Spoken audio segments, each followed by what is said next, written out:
happening, Pro Wrestle Times podcast listeners? PWT back in the hills. I'm Phil. Yeah, he's Hairline. Top pod out. Top pod in. We're back. We're here with another one. We're pumped. We're excited to not see, I guess. Know that you motherfuckers are listening to us. What's up? At Pro Wrestle Times on YouTube, at Pro Wrestle Times on Twitter, at Pro Wrestle Clips on YouTube as well. We're on Rumble. Check out the Patreon, /Pro Wrestle Times. Shout out Russ Paxson, our one and only patron. $5 a month. You get shouted out on the show. You get access to our exclusive stuff. And yeah, man, we're just pumped. This is going to be a super duper AEW centric episode. We had Dynamite. We had Rampage, we had Collision, and we have Battle of the Belts 7. Holy shit. Jesus. Yeah, AEW, man, they're coming hard. Sorry, Hairline, go ahead. How did you talk me into this? I don't know, bro, but you seem rather eager. I was like, oh, did you see Battle of the Belts? You're like, nope, I'll get it in. You're like, was Excalibur commentating? Oh, no, I'll get it in. Listen, I cannot confirm or deny that latest statement you made about Excalibur. But the rest of it, I guess I'll say, thank God Excalibur was here. So, guys, I hope you enjoy AEW or enjoy getting mad at AEW as much as we do, because we're about to talk about it for this next episode. And yeah, let's just jump right into it. Wednesday night Dynamite took place on July 12th from Saskatoon, Saskatchewan. Yeah. And yeah, dude, it was, I'm pumped to just get back to reviews, side note, but to kick off the show, and I was in attendance for this, as we talked about on the last show. AEW did their Canadian tour and they capped it off, I believe, in Calgary, but we'll get to all that later. So in Saskatchewan, Jericho came out, and he's from Winnipeg, so everyone booed him because we don't like Winnipeg. We even booed an 8-year-old during commercial. There was an 8-year-old holding up a sign, and it's like, I'm from Winnipeg, and he's like with an old grandma, and they're in the front row holding up a sign, and we all booed them to shit.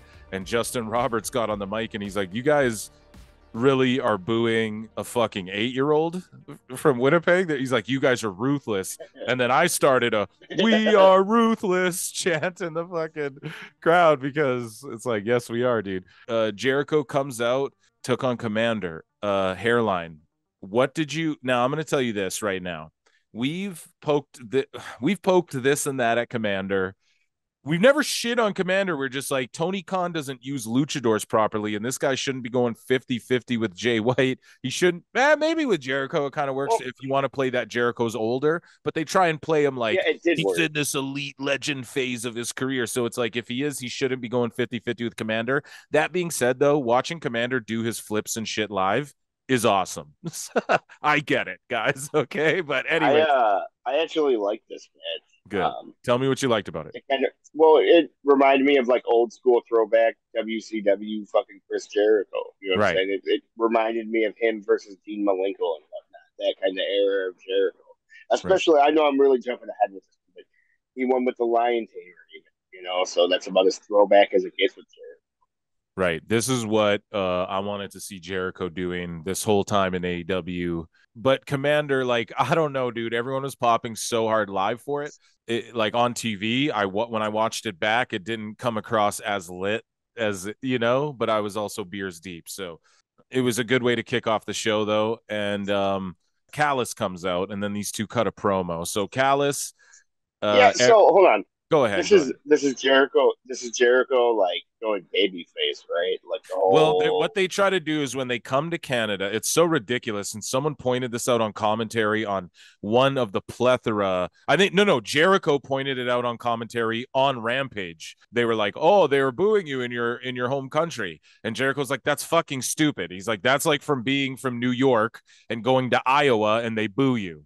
He's like, I'm from Winnipeg. They don't like Winnipeg. He's like, they don't like people from Manitoba here. And that's exactly it. So, like, that's what I mean is Tony Khan, this is like video game shit where, like, dude, yes. Okay, Sami Zayn's from Canada, right? He's also from Montreal, and most people in Canada hate fucking Quebec. You know what I mean? Like, he was playing babyface, but the crowd still wanted to boo him because he's part of a heel group that does heel shit and heels on people. So, yeah, again, just weird booking from TK. It's super weird booking. I don't, but like, is it?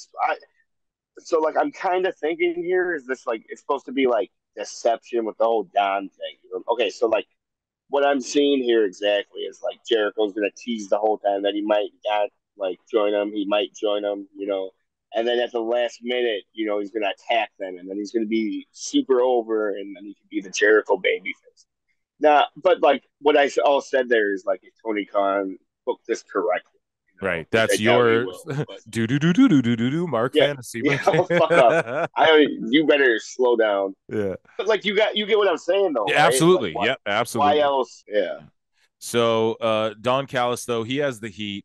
He has the heat. He has heat everywhere he goes. But yeah, it's basically just like they show some shit with Bad News Allin on the big screen, and they're talking about 1995 and yada yada. Jericho. Yeah, and Still got his hair. Don no hair. I like that they do this though, and this is again what I wanted. Like when AEW began, Jericho was talking all this shit before Dynamite or AEW ever aired on TV. He's like, yeah, I'm feuding with Kenny. I'd like to carry my rivalry over. Maybe I'll team with Kenny one day and we'll call it the Golden Bombers and da-da-da. And I was always like, man, when AEW starts and then Jericho was the world champ, and I was like, oh man, he's going to feud with Kenny. And then they're going to end up teaming up, and then Callis is going to bring them together, and it's like the Winnipeg connection. And then they didn't do any of that. It was like Jericho was on his boat teaming with the Bucks and dressing like them. Okay. Okay. But this is like, okay, maybe we get a Kenny Callis connection or something. I don't fucking know. Like, I know they're all feuding, but it's just missed opportunity. Like, I don't know. Okay. I think they're doing the copy the WWE thing, and they're trying to like interweave all the storylines, how they have Judgment Day like interweaved within everything. Right. You know what I'm saying? It'd be smart, man. Take some fucking notes. So moving along though, we're spending a lot of time. Yeah, they are. Alex Marvez is backstage with Jungle Boy, who's hiding out in his SUV again. Hook jumps in the other side. Hold on, listen. Yeah. Before that though, he struggled with the child lock. Yeah, and so did Hook. Both of them struggled with a child lock. Yeah, Jungle Boy for sure. And here's the thing. On Rampage, so guys, we're not going to dive deep into Rampage, and so we're just going to kind of jump back and forth. They did this vignette where Hook's eating. It's like New York, and then it shows him on the street, and this is a follow-up to this, and he's eating pasta like with a girl who's texting on her phone, and he's like drinking wine and eating pasta, and he's like, yeah, you want a shot of my belt next week or some shit. And it was just really, I don't know, man. I just think that like they should just have Hook be managed by his dad and building him up. He's not good on the stick. Like they need to give him work. He should go to NXT. That's all I'm gonna say. I do love how Taz reacts to him though. I love that. I love that. He's trying to keep, he's bringing realism. But here's the thing: Jungle Boy's so fucking phony. And why? Where's Anna Jay? Is she injured again? She does all these hardcore matches, right? And then she keeps getting injured. Why isn't she with him if he's doing this? Yeah, I'm cool and I'm dating the hottest bitch. Why doesn't they do it full force? They have him like grabbing her ass and pinching it and being like a chauvinistic, yeah, clean this up, babe, and like doing all that. Like, why the fuck don't they do that with him? With Anna Jay, like, is she on the injured list? Because last time we saw her, it was a hardcore match. The time we saw her before that, it was a hardcore match. Where is she? Is she not in the Jericho group? It makes no fucking sense, man. I really don't get it. Have Jungle Boy take over Jericho's group while he does this goofy shit. I don't get it. And this Hook shit where he jumps in the car and he runs away. It's like Renee Paquette is backstage with Don Callis, and Callis is saying, Jericho is a fabulous athlete, but later tonight I'm going to go out to the ring by myself, and I'm going to announce the 5th member of the Bumbleclock Club for Blood and Guts. And I'm not worried about Omega because he's a fucking coward. This was what it was. Callis is great on the stick. Renee, I like Renee being all over, like doing the backstage shit. I don't know. I know you're mad at it, but I like it. Yeah. Yeah, God, it's just like what the worst part is. Like they also like throw fucking Officer Barbrady in there, and I'm just happy that Renee's not there. But he's so cringe too. He's like he makes me love Byron. You know what I'm saying? But continue, dude. Byron is great. He's great as a backstage yeah, guy. I don't know. No, Commentary, it's listen, like fuck Byron when I'm he's backstage interviewing I'm people. Money. I'm sticking to my I love Corey Graves shit. So fuck Byron. So after the Renee Paquette thing, we had the Cole and MJF little promo video. Yeah, video package. Yeah, it was Now, amazing. this shit had in the building, everyone was laughing, popping hard. My girl was popping for this. I don't know. This is getting so over with me. And the match Yep, later good. was so good live, and just watching it back on TV, it was so good. What were your thoughts on this? That pops super hard for the well. I guess all four girls are for me then. And then fucking he walks off with them. And then clearly Adam Cole was trash as fuck. You know what I'm saying? Because he was all like, "What's up, cameraman?" Just over the top, bro. And then MJF comes back and he's just like playing with his zipper and shit. And Yeah. man, and he's just Max, you can't talk like that. I love that he was like, "So how can I get you to wear the shirt?" And he was all like, "I know how." And then I don't know, he's gonna take it from there. Yeah, they're playing video games in the hotel room. And then Max, they have a little sweet moment where they're playing, and Max is like, "Yeah, this is kind of fun." And then he's like, "So what? You just like kind of play with other people?" And then Adam Cole's like, "What, you've never played a multiplayer game before?" And then Max is like, "Well, you kind of need friends to do that." And and then like, I don't know, man. Then they're just so bonded. They were beating up FTR in the game. Yeah, they were beating up FTR for the tag titles in the game. They win the tag titles together. That's like their goal. That's why I like this. Like they see an end game together. You know, Adam Cole's like, "Sure, I'll team." Like it's the blind tournament. I hate this whole blind tournament thing. I think it's so fucking stupid. And just how it was coincidental where Adam Cole and MJF got paired together after they set up the promos of them arguing and shit. Like, just have them doing the arguing and shit like, after. It's just so WWE. But like, yeah, what I like about it, man, is I was bitching so heavily about that shit, and I was like, none of this makes fucking sense. Yes. And now that we got this, at least it like, you know what I'm saying? All that crap led to this. So at least like Tony Khan's at least like you said, it's very WWE. He's at least like furthering the plot. And they're so smart too, because they're letting like, this is a period where MJF comes out places, he's getting cheered as like a baby face. So what are they doing? He's working like ultra baby face. After we'll get into the match, but he's working ultra babyface. It's like all a ruse. It's fucking genius way of keeping him still just a dirty slimy heel while letting people get their cheering for him shit out, you know, until they're tired of him. Then he'll turn on Adam Cole, or Adam Cole will turn on Roddy. Yeah, either or is great. This is interesting. Pardon me, AEW is, they got something with this that, again, I was shitting on at the start, and you won me over. That's how you know it's good, you know? Yeah. The Blind Eliminator Tag Team Tournament semifinal match, AEW International Champion Orange Cassidy and Darby Allin took on JAS's Garcia and Guevara. Here's something like one of my main complaints about this tournament. For this being a random blind tag tournament, we sure as fuck watched Darby and fucking Orange tag a shitload before this match. So right. Like, what are the odds? And then how are the JAS guys together? Like, what are the odds those two got picked? What are the odds the JAS guys are together when they have turmoil between like Garcia and Jericho and Guevara? And then what are the odds that MJF and Adam Cole get picked when they have turmoil? Like, what are the odds of, you have to have one of those stories in the tournament? Like, you know, like it's maybe two coincidental teams, and then that's it. Like, you can't just go overboard with, I don't know. And then you got the fucking Butcher tagging with someone, which creates the blade, the fucking tag with the fucking Bollywood boys in another fucking match, and it's just all like, we don't need any of this, guys. This is just like fucking, oh, I'm gonna get everyone on the show tonight. Watch this, guys. It'll be really great. Soda water. Yeah, you know it would have been awesome? Have the Bollywood boys fight the fucking Butcher and the Blade. You know, like, what the fuck are we doing here? Like that would have been a great match. Like, what the fuck? So Renee, sorry, what did you make of this match? So I'll just put it, we didn't even touch the match. I mean, because it is what it is, and like Swerve ran out and fucking caused the finish. Like he Yeah, fucked the okay, finish. The match was you're what it right. was. I'll tell you guys this live. People, Cassidy was over his shit. Darby was over his shit.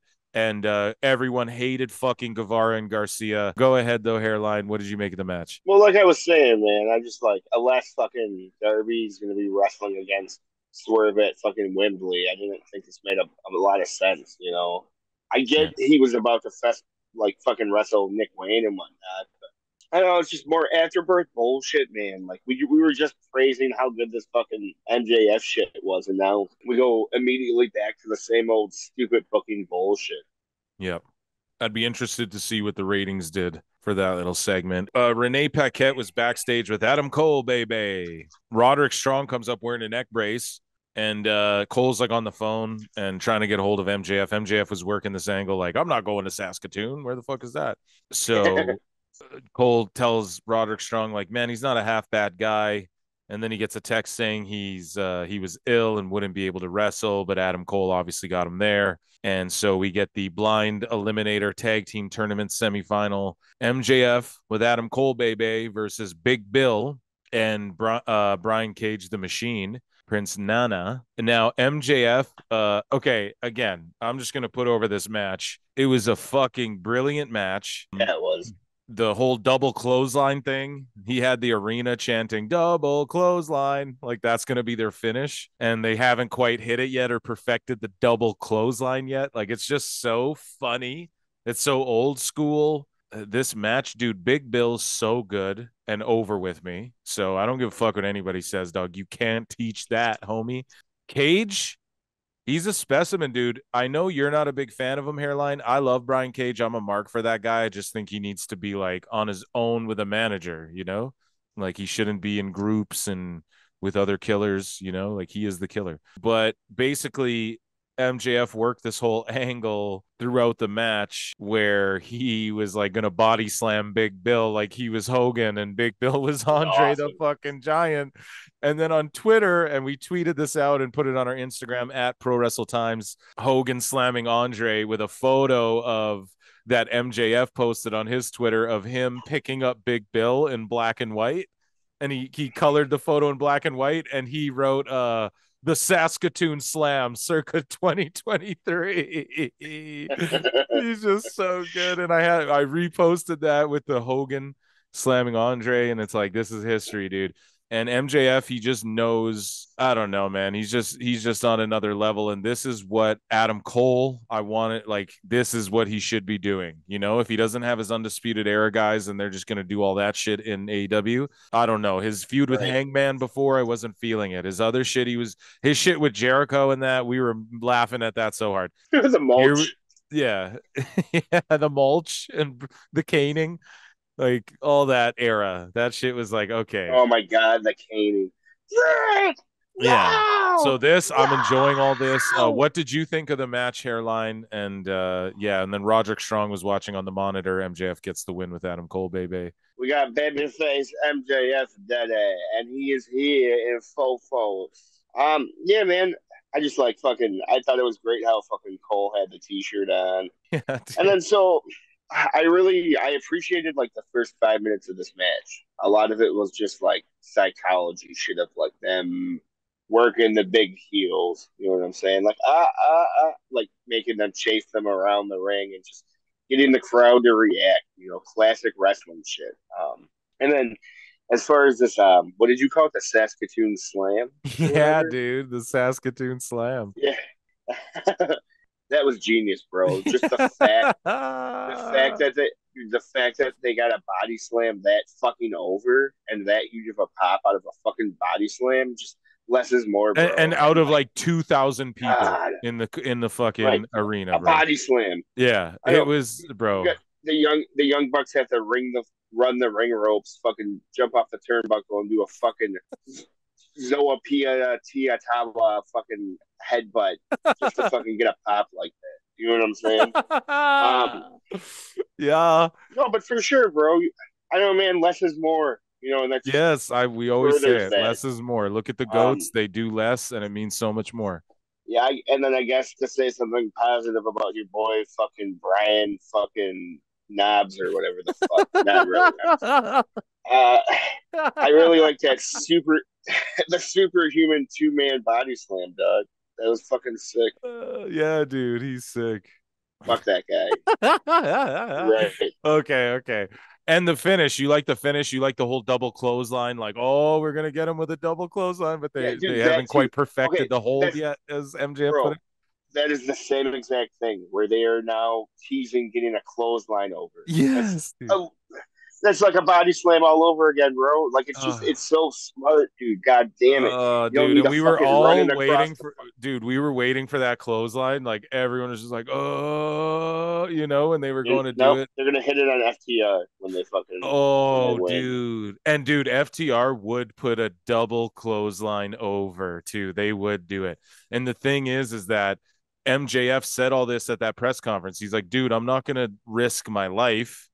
He's like, sometimes I got to do certain moves just to prove a fucking point. He's like, but I'm not going to break my neck for you fucking marks who don't care. And like, yeah, he's Well, getting right. body slams and And clotheslines dude, over. and that's exactly what I was saying. Dude. The Young Bucks are gonna fucking shimmy across the fucking top rope, jump off the turnbuckle, do a fucking Nawazawi fucking headbutt that they might fucking break their necks and paralyze the rest of their fucking lives, just so they can get a fucking tweet. And oh my god, you know he hit a second rope spaceman plancha. Okay, so Renee Paquette was outside Jericho's locker room and Jake Hager was there. Oh, this was adorable. Hager's like, look, man, I've been your friend for a long time. I once saved your life IRL. I guess like Hager saved Jericho's life in some place when they were on tour with WWE. For those who don't know, Jericho did pitch Hager being his heater back in WWE, and the WWE never went for it. But anyways, so Hager takes off his hat. Yeah, he takes off his purple hat. He's like, I left an undefeated career in MMA to fucking team up with you, and you've let me down, kind of thing. Or if you're gonna question whatever, then fuck you, type shit. And then he walked away. This was cute, I guess. Yeah, but I don't know. It's just Jericho doing actually like I don't mind this shit, but it's just it's good. Dude, that's okay. And that's what I was telling you. Like when I first started getting, hold on, I'm kind of jumping around, and I apologize. First off, it sounds like Jericho's starting to get over with you. Is what the fuck I'm hearing. So that's fucking amazing. Second off, what? Yeah, man. Okay, maybe slowly. I like this a little because I do like Callis. I like Kenny. I like Jericho. WWE. Yeah, it is very WWE, man. It is very WWE. Right. That's why it's getting over with. And everything else is such crap, so it's getting over with. Yeah. Okay, so up next, we had the Owen Hart Foundation Women's Tournament semifinal match. The Outcasts Ruby Soho with Saraya and Toni Storm took on Skye Blue. Skye Blue's badonkadonk, no joke. We could spend all day admiring it and talking about it. Okay, hold on, listen. Yep. This is some biased fucking journalism right here, man. It's okay to talk about butts when it's fucking Skye Blue, but when it's Bailey's, it's everyone has nice butts. We don't need to talk about butts. Man, no, I don't say we don't. No, I don't say we. There's no need outrageous. To talk about butts. No. Because this is outrageous. Because contextually speaking, I started this off saying her badonkadonk's nice. Now let's get into the match, right? And then when we were talking about the Bailey situation, I was critiquing her wrestling, and you're like, well, whose ass is everyone talking about? And I just said, dude, I don't give a fuck. But that had nothing to do with what I was talking about then. We weren't on the topic of that. So that's why I went, dude, I don't give a fuck about asses like, when it comes to how over someone is with me. And you're about to hear me say Skye Blue is not the best wrestler they got out there. She needs some more work. And again, I think an NXT would be great for her. And her time in Ring of Honor, I think, is developing her well. But with that being said, I just want to say the right person won. And I really, really like Ruby Soho. That's what I was getting into. So it's not biased. I'm not sitting here saying, oh, she's great because of her ass. That made me like this segment. But I just really like Ruby and the Outcast. So what did you make of this match? Some pretty good storytelling here as far as like they were working her injury the whole entire match, you know. But I don't know, man. She's Ruby So-So. She's probably like the least over with me out of the group. Jesus Christ. She's just like, I don't know. She doesn't have the mic skills of Paige, and she doesn't have the in ring Of Toni. what's her face? Of Toni. I don't know, man. It was, like I said, it was good injury storytelling, But how many fucking women matches am I going to be sitting through here during this fucking 6 hours of AEW over the next fucking 48 hours? Well, they get criticized for not doing women's wrestling enough. And on Rampage, I think they had 2 or 3 women's matches here. Whatever. I don't know. Tony Khan's like the women's stuff is getting booked better though. Like, I honestly Yeah, think that. the And storytelling. I like the Outcast, man. They're getting over. But it's just, I don't know, man. I think Ruby's the weak link in the group. So, but clearly Tony disagrees. It's his company, so whatever. Well, here's the thing. He's telling a story of like Ruby lost the tournament last time, and so she really Okay. wants to win it this time. And on Rampage, I believe, or maybe I'm jumping the gun and it was on Collision, but we'll see that Ruby choked again. So she choked against Britt as a babyface. She choked against Willow as a heel. Yeah, and then Willow has 2 epic tournament wins under her belt this year alone. So I really like that. Although you have to be a super mark like me to even be following all that. So QTV. Listen, I'm jumping ahead here, but I gotta, man, your boys over on the Saturday show, the commentators, they were doing quite a bit of, and I hope it bothers you the same way it does with Excalibur, does it, Doug? No, it doesn't. I'll explain why when we get to it. So QTV held the world premiere of Rap Class starring Harley Cameron. Harley Cameron is a fucking dime, and I like sexiness. Like I like that. Not every girl's got to be like the second coming of fucking Wendy Richter or whatever. You know what I mean? Like I want women to name a female wrestler. Sasha Banks, like who's one of the greats, Charlotte Flair. Not everyone has to be Charlotte Flair. There can be women who are just sexy valets who just Maxine, maybe she gets in the ring. Scarlett. I like that that's coming back. More of this type of thing, please. So Harley Cameron is getting over with me, but I'm just like get her away from QT and shit. At TripleMania, which we'll talk about a bit later. Also, QT just won an ambulance match against fucking Pentagon, and the crowd had to be restrained. They were throwing shit and were like gonna fucking riot and attack him. And the thing is like trash. The thing is like people on Twitter are like, who does QT have dirt on to be in the position he is in the wrestling world lately? Like, no shit. Yeah, for real, bro. But anyways, Rap Class with Harley Cameron.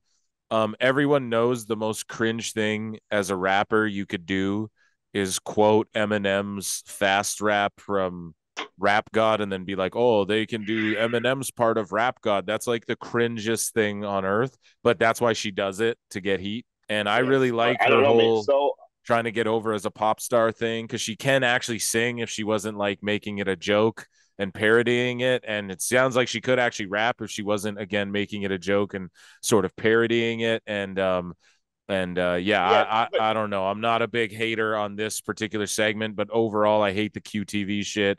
I think it's complete garbage. And on Rampage, apparently this song hit number 12 in Turkey. Yeah. Sorry, go ahead, Hairline. Yeah.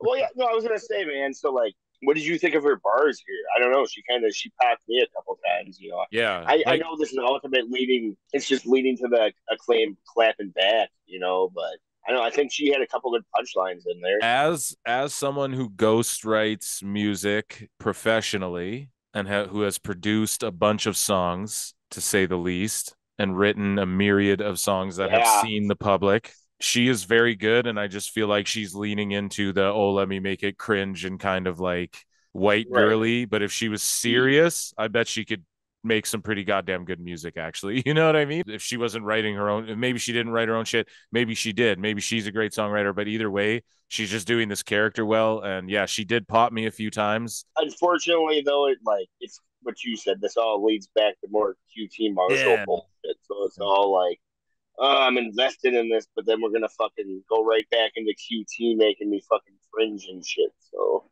Dude, yeah, I don't know. For some reason, I picture in my head fantasy mark booking. Do do do do do do do do. You have Prince Nana, you have Swerve, and you have Powerhouse Hobbs as like the mogul whatever, and Powerhouse Hobbs is like the big fucking goon, the muscle. You know what I mean?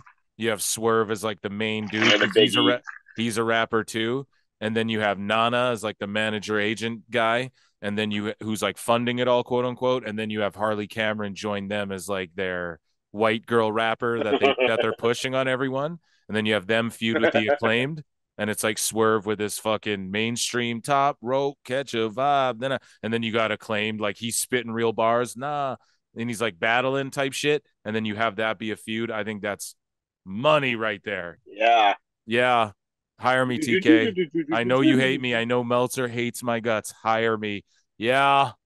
Oh no, Meltzer would have you gone so quickly. Yeah, He'd be Meltzer's like, like, Matt, oh nah Nick, nah.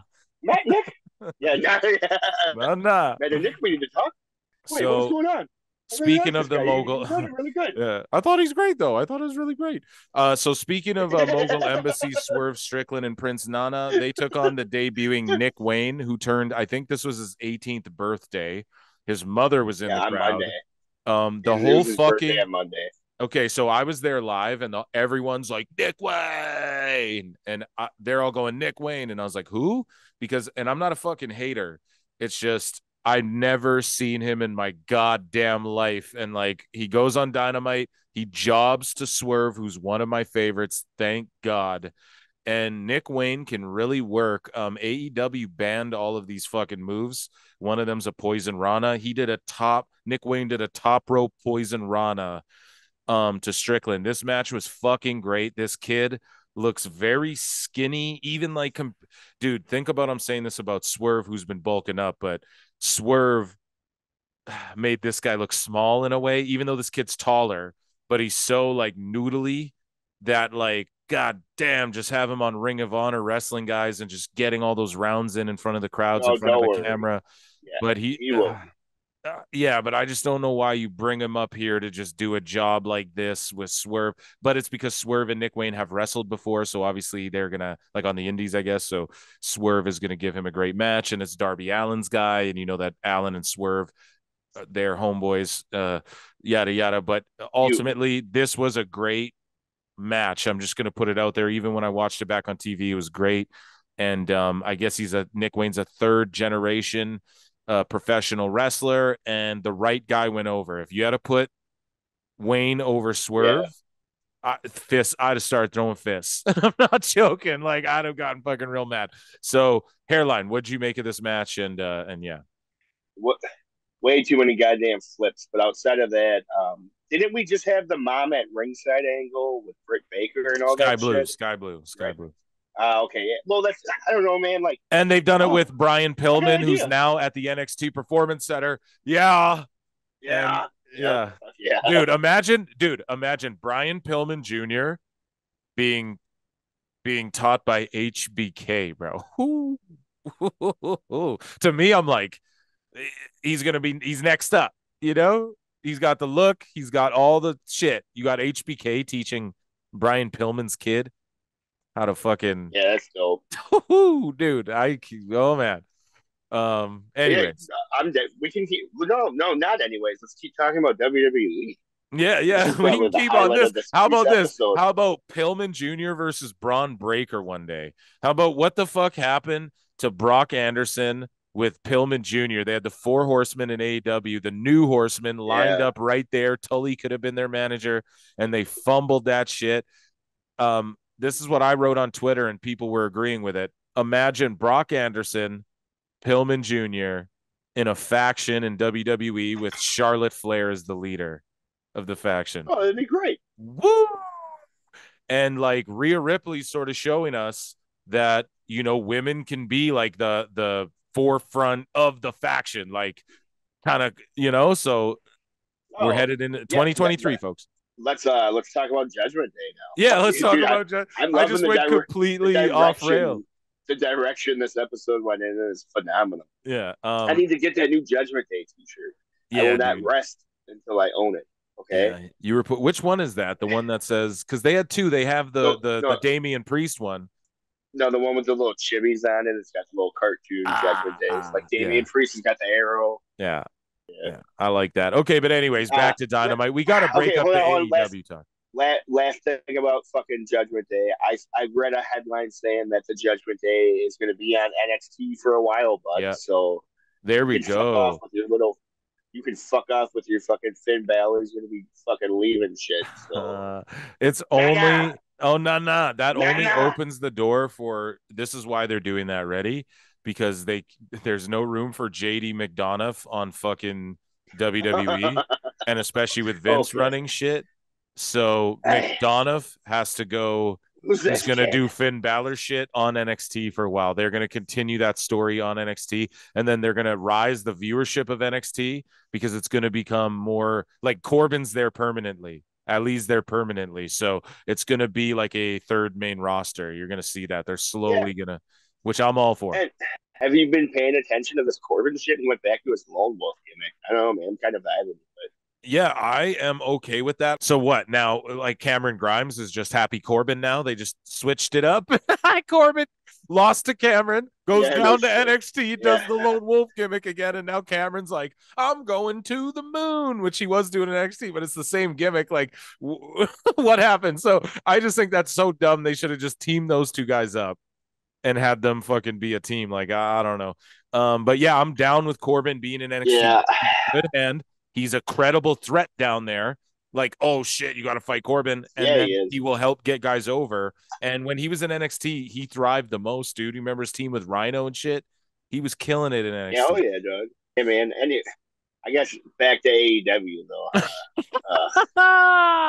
We gotta break it up. Fucking, I called fucking Brian Cage, Brian Knobs. Yeah, dude.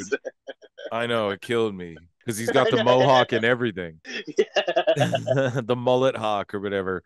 I know, yeah, man. When I get going, dog. So up next, we had Don Callis, who came to the ring to reveal the 5th member of the team to take on the Elite at Blood and Guts.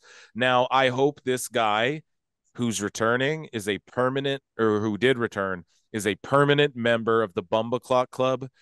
I love this sort of League of Nations thing. Everyone shits on the League of Nations from WWE, but no, I like that. Like, you take the most badass guy from each country and kind of put them in a faction, and they're like, nah, we're the best, you know? I always said, like, WWE or AEW, if they're smart, they should do a World Cup every year where they have two guys from each country wrestle in a tournament, and then they qualify, and then you do it throughout the year and crown the champion. Let's say you do it every 2 years or something. And then people go, oh, the World Cup. Then you can bring special guys. Oh, shit, we got this Rev Pro guy from England that we're going to bring in. And like, then it would make more sense that way to just randomly do that. But sorry, what are your thoughts on that? So it's like you got the best guy from every country. But unfortunately, the best I can do for you, bud, as far as America, is getting you the coolest guy. Yeah. So, and that's the point I was going to get to. So you have Yuta, who's starting to get a little over with me. It's just like the runt who might snake out a win or just takes the pin. I'm okay with that. Claudio, he's their world heavyweight champion of Ring of Honor, and he's the third background player in some group. You have fucking Takeshita, who's a great addition, but he's doing his thing with Callis, which I'm not mad at if they just keep like Callis and Takeshita in there. And then the other Americans you have Moxley, and it's like he should just get out of the group. He's the coolest. They're all he's the coolest guy ever. Hey, and Moxley's like, I don't mean to be cool, but yes, you do. Skibbity, you tried so hard. Wah. I put my fist through glass. I put my fist through walls. I drink beer. I think I should bleed. And then I quit alcohol. Shibby boo wah. Wow. He's like, yeah, I've ruined furniture before. Yeah. I've ruined ruined one couch, ruined 2 couches, ruined 3, and they kick me out of houses. Shooby doo wah, skoo wah wah. Keep going back to Greece. I'm not trying to be cool. Shang, it is shang to bop. Ooh, yeah. Renee will always be together. Skoo-ah. Oh yeah. Oh my god, dude. Oh, Yeah, side tangent. side Dragging tangent, this but episode out. he needs to get out of that group. It would get infinitely better if he wasn't in it, and then the American Dragon could just be their American. Here's the thing though, man. Pac joined the group, and he's a great addition. I'm super down with Pac being in the group. If that's what they're gonna do. Yeah. So Again, just like I guess Moxley represents the hardcore. Okay, he could just be the background player. He doesn't have to interrupt every good promo they're doing and go shibby to bam bam. Thank you, man. I can't go to yeah. So bed because I got skewered in the head. Scooby Doo wah shoo wah. I don't go out and party anymore. I hang out in the hotel room. I Yeah. watch Japanese wrestling like Eddie. Yeah. Got No. Okay. So, skewered in the anyways, man. head. Smoke a cigarette. Shooby Doo wah. Hey, there better be a smoking section. Otherwise, I'll just smoke in my hotel room. You gotta charge me for this table or this couch, anyways, that I bled into. Yeah. Yeah. Max, put a fucking band-aid on. Dog. What the fuck? Yeah, bro. Yeah, what the fuck? clean your fucking wounds, bro. You're Oh not my you're god. not above like. Did Renee read this interview? She's like, "Oh, okay, honey, just bleed all over the Yeah, goddamn place. It's yeah, cool." where was she? She was doing Yeah, no, Collision or something. yeah, she was back in America or hanging out with baby Max, whatever, Doug. But yeah, man. So basically, like you were saying, fucking Don's in the ring. Then that fucking coward Kenny Omega makes his way down to the ring, Oh, come and on. uh, and Mox and Useless cut him off, and fucking he just Hulk Hogan's his way through fucking Mox and Useless, and as he's about to fucking run up to Don, his nemesis comes out of nowhere. Pac, the bastard Pac is back. Yeah. Oh man. And yeah, they just they beat his ass. They put a chair around Kenny's neck, and then it was like, what was Mox saying? He's like, getting skewered in the head is nothing. I will, and it's like Mox, he wasn't even wearing Yeah. a bandage on his head. Like, or at least sell the shit. If you're gonna do this type of shit, at least sell the shit you're doing, bro. Like, come the fuck on. Yeah, I'm surprised Moxley didn't bleed for this somehow. And then Kenny's like, He did. it was like straight anime. He's like, we have a It was partner Anna, too. yeah. Ha ha ha ha. And then it goes to the fucking, No! it goes to, yeah, I swear I heard a guy's voice come up and go, will Kenny Omega defeat the Bumba Clot Club? Find out next time Find out. on Yeah. AEW Dynamite. But Kala! yeah. Let's go together. Dynamite, go. Dun, dun, Yeah, dun. dynamite, dynamite. Omega, yeah. Yeah. Omega fighting ball. So God damn it. so then Man, they announce fuck it this on the big episode. screen. Fucking yeah, this is the last episode ever, guys. Off the walls. Um, Off the fucking wall. it always gets like this when we have an abundance of AEW to talk about. But anyway, so they announced Kota Ibushi. We're all serious for WWE. It's great. It's really good wrestling. I like the way that they're working together. AEW, we're over here singing about we're doing Dragon Ball parodies about Kenny Omega. No, but in all seriousness, man, this is fucking awesome. Bro. Yeah, this is awesome. Ibushi's fucking Golden awesome. Lovers. Yeah, the Golden Lovers, the Golden Elite, if you will. And I popped hard for this. I think didn't the Bucks and Hangman run out and shit? I popped for them too, dude. I know we give them shit, but fuck, man. Nah, see, you know I love those dudes, like for real. I just wish there wasn't. You don't even go to shows. Hey man, like I separate. No. Action figures. I separate the. I separate the art from reality. And even though like me and these guys probably wouldn't hang out and have a beer, I fucking can fuck with their, and like I'm not a big fan of their promos and their goofy backstage shit. I like when the Bucks are in the background for Kenny and Omega and shit. I like that. I like when like Hangman comes out fired up, grabs the mic and says like, we'll kick your asses, and fucking the Bucks are just there being like, come on and shit. I'm down. But Ibushi to AEW confirmed. And yeah, I'm pumped for this, but Blood and Guts, I don't know. It's like I feel like AEW goes to this so quickly, so much. I don't know. Oh yeah, yeah. So it's just gonna be anarchy in the arena, but in two cages.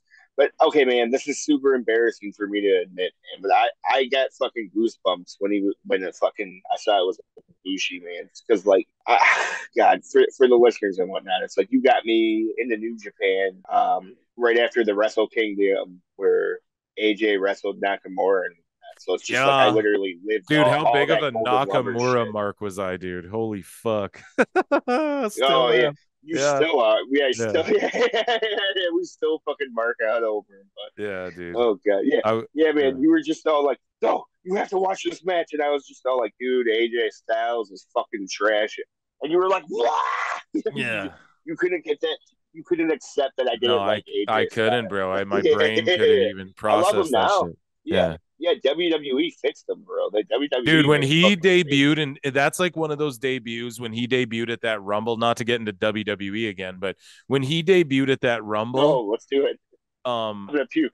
The way he debuted, the performance they gave him, how he came it, dude, it was against Roman at the time. It's one of those ones like I just YouTube sometimes when I need to get good feelings. Hell yeah. Well, like I was saying, man, so because of all this, I live the Golden Lovers shit. So I don't know. I'm so excited to have fucking the Golden Lovers back together and whatnot. And listen to me. God, yeah. I love it. I love it. No. I would say we're both very positive on AEW, and guys, don't worry, this shit's gonna get more positive because like I love Collision. I don't know about that.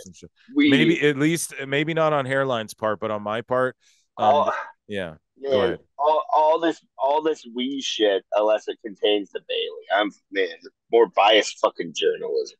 Oh, Hairline, his fucking his panties are up in a bunch. Did we talk about this on pod? So yeah, TripleMania, Kenny got like accosted by Kenny Omega, and Don Callis got wrestled out by some photographers like for a shoot, and Don, okay, so Don Callis is like, Conan, like, what the fuck, like, what is going on here? You can just hear him because like a bunch of people jumped in who weren't smartened up, and I guess they thought that Takeshita and Callis were really assaulting Kenny Omega like for real at this press conference. So that's cool. Kayfabe's still alive. Wrestling's hot. Yeah, Omega is beloved. Yeah, dude. So, and it's funny, Callis, like, come on, dude, you need that kind of heat, bro. He's like, oh, where's security? We're Conan. No, I'm just kidding. But that is funny. But like, no, I want that. I want people not to be smartened up, Right? Yeah, that's awesome. It didn't work too much. Just Mexico's the wrong place to have that shit going on. It is. It's frightening. So we're not going to spend a lot of time on Rampage, but I'll just briefly go over it. Naturally Limitless. So Keith Lee and Dustin Rhodes took on Daddy Magic and Cool Hand Ange, and this was like a pretty like decent match, but just Keith Lee and Dustin Rhodes together, just like it was a decent hand Ange? Cool Hand Ange what? And Daddy Magic Matt Menard, dude. Is that's the loud guy in Jericho's group? Yeah, those are Jericho's cronies. God. And they're Canadians. Yeah. But their theme music's awesome too. And they work pretty good as a team, but the only thing is that like just Keith Lee and Dustin, I don't know why they're together. They're just such a like a what the fuck team that's just thrown together. And that match was whatever. Taya Valkyrie took on Izzy McQueen, and she got squashed in like 2 seconds. And I tried to get a "Let's Go Jobber" chant going, and no one was down because I think people like knew her who was there.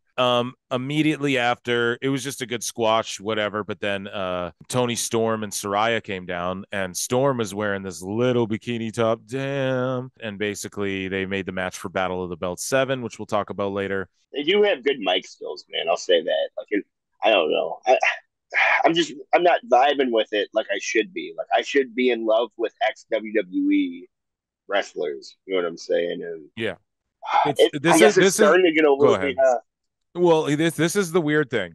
In my like 2K, when I play WWE 2K fantasy mode on my universe mode, way before this Outcast was ever a group, I always put Paige, Toni Storm, and Rhea Ripley in a faction together.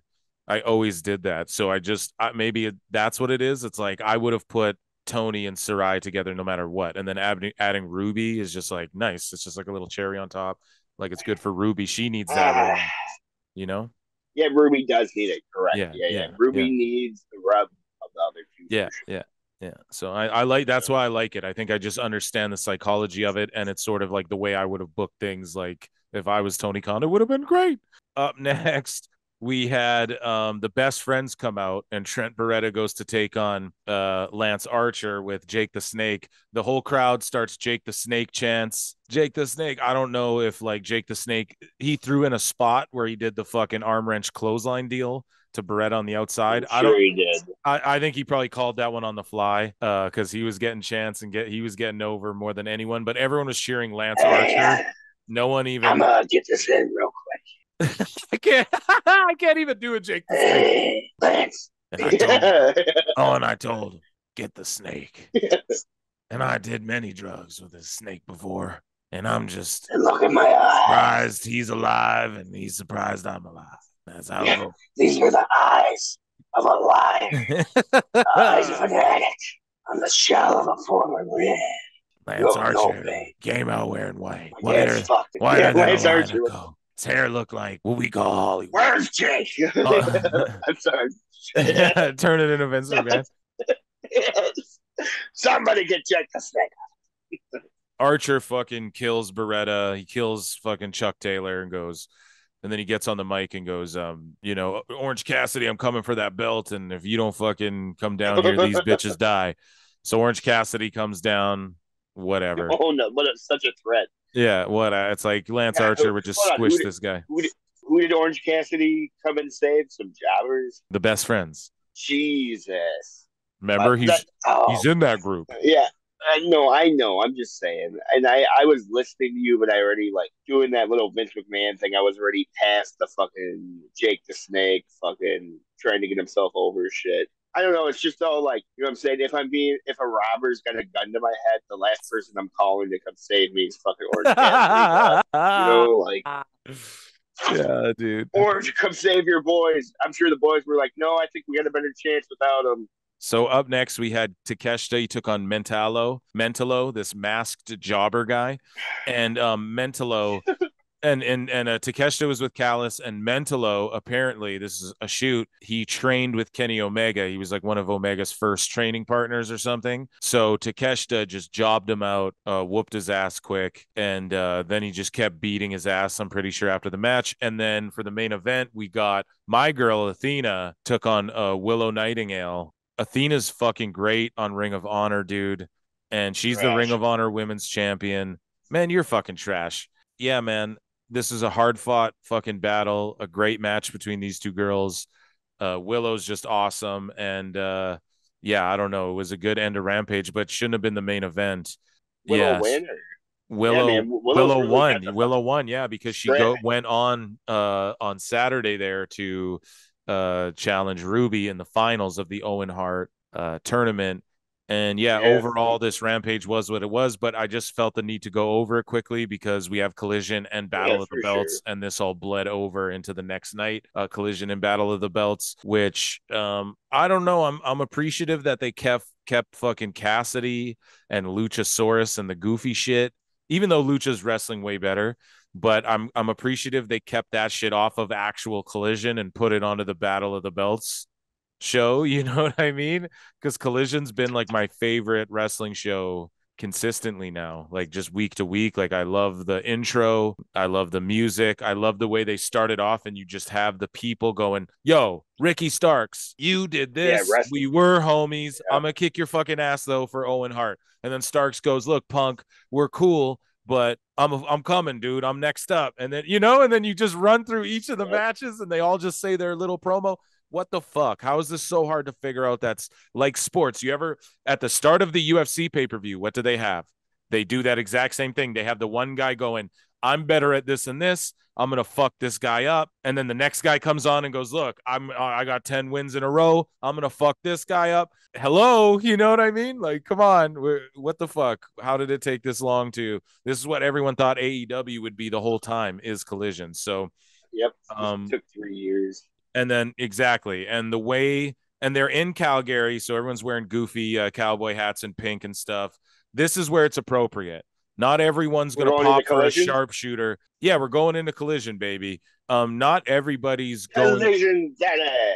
Not everybody's going to pop for the color pink and a sharpshooter in fucking Ontario. They're not going to pop for a sharpshooter. Tons of wrestlers have come from there.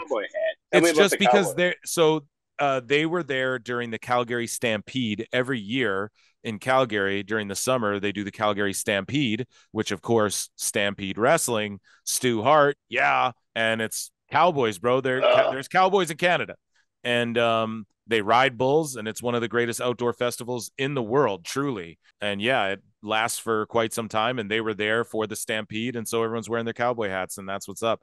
Well, your boy Nigel's got some heat with me, Doug, because the way he was shooting on JR, he was all like, JR who, or screw JR.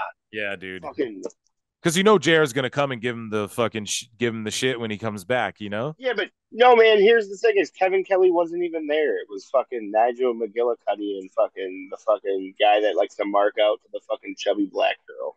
Oh, Romero's canceled. Who was it? Ian Riccaboni? Yeah. Ian Riccaboni's so good too. Him and Caprice Coleman are, again, two excellent fucking commentators. Got marks. Man, fuck you. Why is he a mark? He's 10 times better. It should be Ian Riccaboni should be on Dynamite and not fucking maybe Excalibur. Maybe like I'm okay with him, but it's just I don't know. Oh, I'm gonna start counting how many times your buddies on this channel laugh just like Excalibur, Doug. No, it's Riccaboni and Coleman do that more.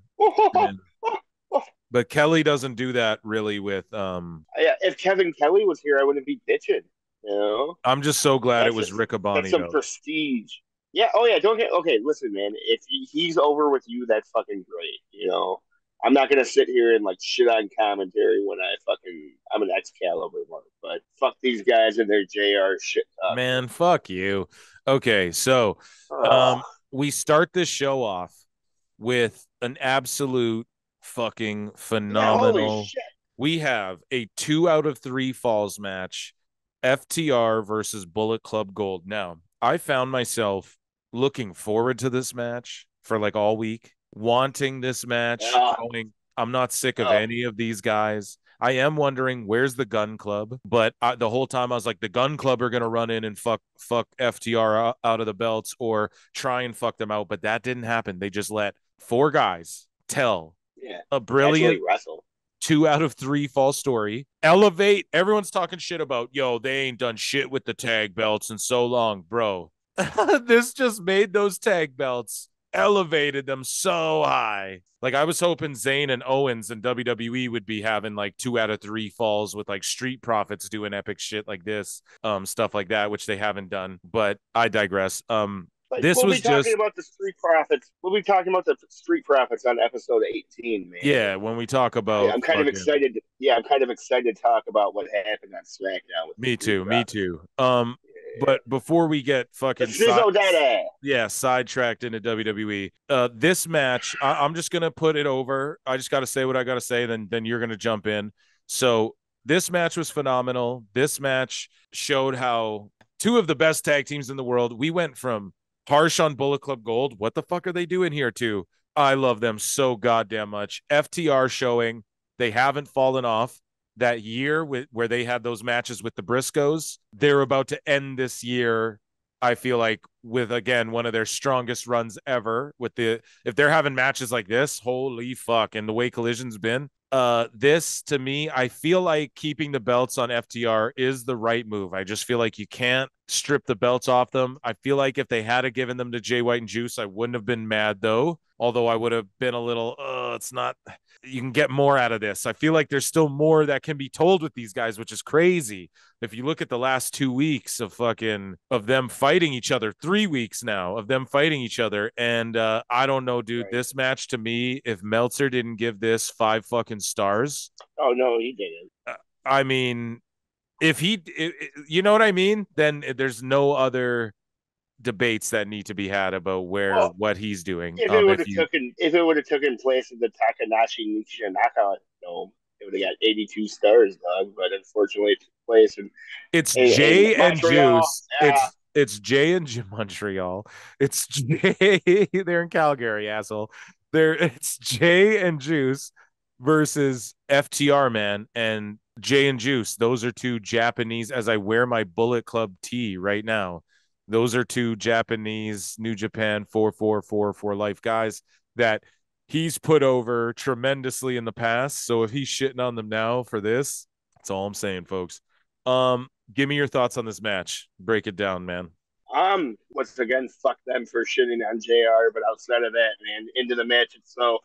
I really like how the Bullet Club and FTR were really hustling and working the shit out of the crowd to get them invested in that very first, that very first pin. You know what I'm saying? They made the very first pin very monumental, similar to how MJF made that scoop slam monumental. But yeah, man, fucking, you were popping pretty hard over the sharpshooter, huh? Oh and yeah, then dude. followed by the double sharpshooter. Oh yeah, man. I personally think this match went on a smidge too long, but it not in a bad way. I guess they kept me invested. It wasn't like the following match where I was just all like, oh, we need a goddamn pin already. Fuck. Right. And not to interrupt, man, but when like we've seen a lot of singles matches go to draws or go near the time limit, to see a tag match go near, it went 58 minutes near the time limit. Okay, like we could see FTR and them wrestle to a draw next time, maybe. Who knows? Like it's sorry, go ahead. I just want to point that out. I just love that. I love that they're bringing tag team wrestling back. Yeah.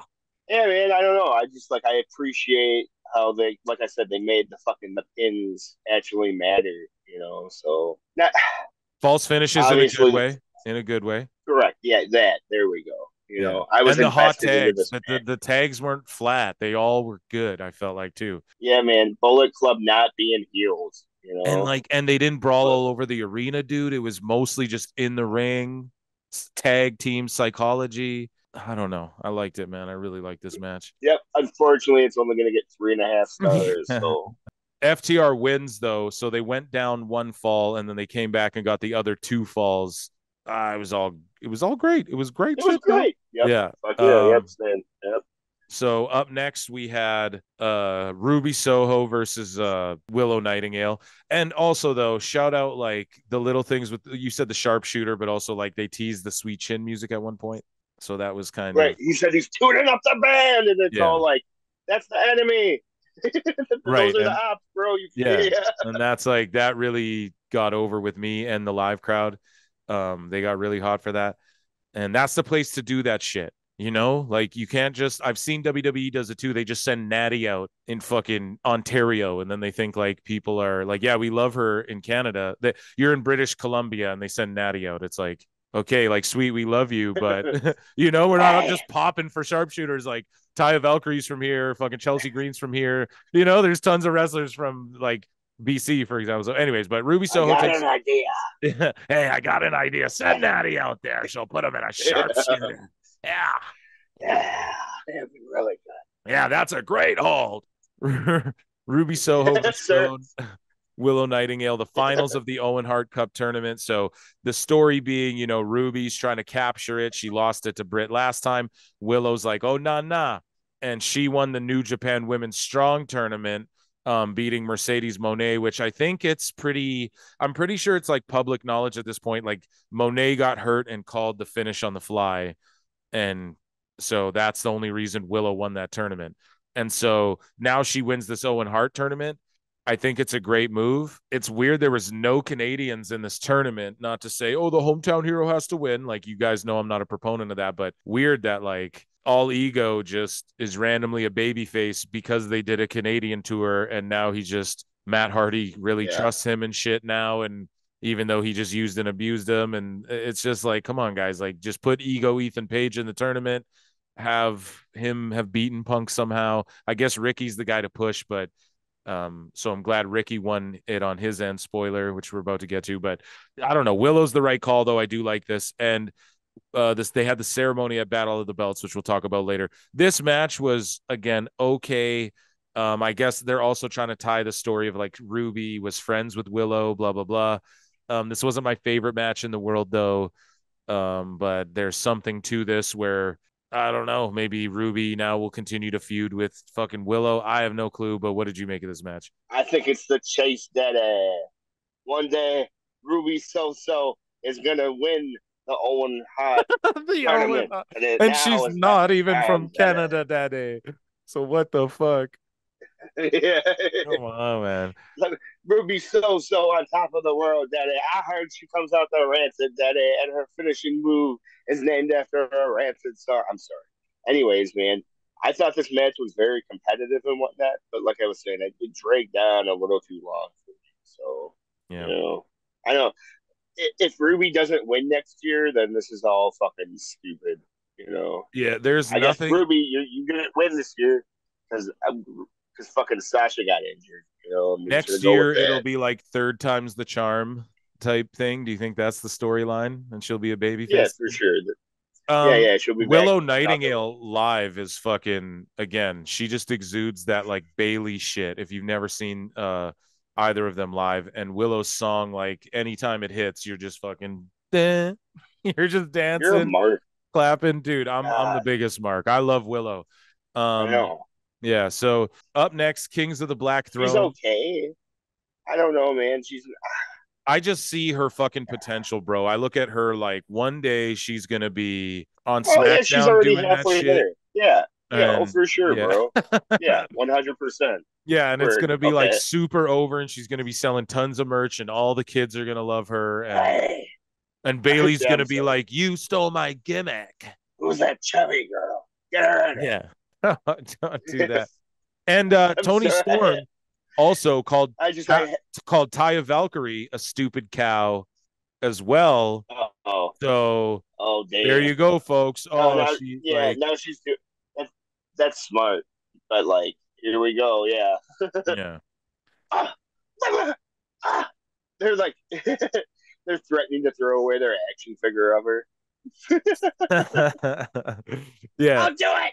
it's Oh so funny. god. Yeah, it's just so weird. And it's so weird how these fucking fans who don't want, like, I literally got in an argument on Twitter with a dumb fucking guy who attacks anyone who doesn't agree with all of his AEW opinions. You're like, this is all I said to him, dude. Yo, the crowd was small, but it was super lit, and you'll hear it on TV. You don't go to live shows. This guy just hates AEW. He hates AEW. And then you get attacked by people telling you you I hate do. AEW because you just tell them that, yo, the crowd was only 2,000 people here. Or look, in Calgary, yeah, I was there. It was only 4,000 people or whatever, but it's going to sound like the building sounded great, man. Like we were all on fire through the whole thing. We never burnt out. No, you fake go, you don't love AEW.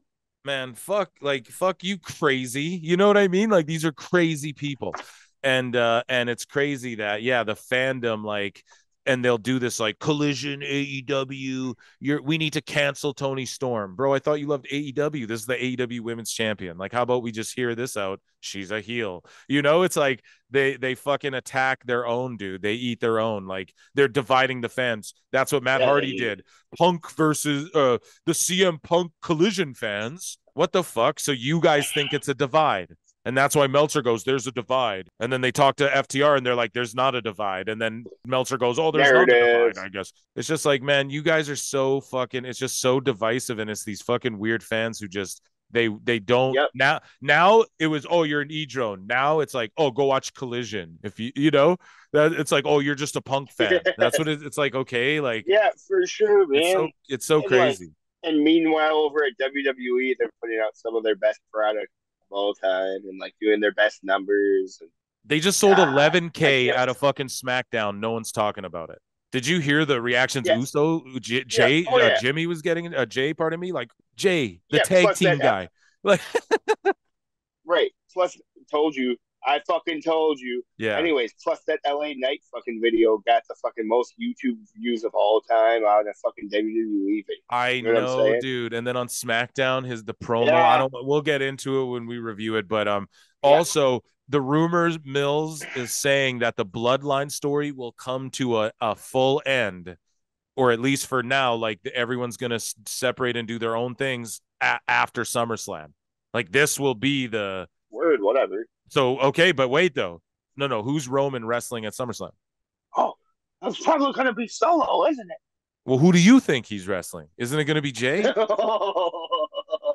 like ready to fight. You're like, No, yeah, it is no, fucking Solo. no. At SummerSlam. When SummerSlam? In like a month. Drew McIntyre. No. Wait. Or no, Drew. No, Drew's going against fucking. But wait, you don't. Hold on. I'm baffled at your answers here. You don't think I'm asking you, Hairline. You don't think Roman's wrestling Jay? Isn't that what they're building to? They're wrestling at the next pay-per-view. What's the next pay-per-view? SummerSlam. I don't know. No, there's another pay-per-view before that. Are you for real? Yeah, isn't there? Jesus. What the fuck? It will be on August 5th, bro. No, it's like fucking 2.5 weeks away. Oh, shit. Okay. So they're wrestling at. So if they're saying it's coming to an end, so I'm sorry. Did you call it? Listeners. No, hold on. Did you call it though? Jay's gonna end Roman at SummerSlam. What does that suck for you, Doug? No, God, I'm gonna be big up in my boy. Like, how the fuck are you always spot on with the WWE? Like, what the fuck, man? Come on. Yeah, well, because I live and breathe it, Doug. It's annoying. Dude. This is my life. No, I was trying to. It's so funny because I tried to just tee one up for you to be like, see, I told you Jay's going to beat Roman. And you're like, nope, they're wrestling at fucking Payback or some shit. You're making up pay-per-views. They're doing Rebellion again. Well, like, I don't know, man. Maybe it's just like all the dope I've been smoking all day, but isn't SummerSlam like later on at the end of August? They're doing it August 5th this year in Detroit. Yeah, so. Yeah, my bad. I'm sorry, guys. I thought there was a fucking, like he said, a pain out or whatever. Fucking. They don't want to risk getting snowed on in Detroit in August. Just kidding. But yeah, dude, that's fuck, man. You could have predicted all of that. Jay could actually, if these rumors are true, I've seen a bunch of. I think it's gonna go through Cody, Mania, bro. Yeah, it's Cody, Doug.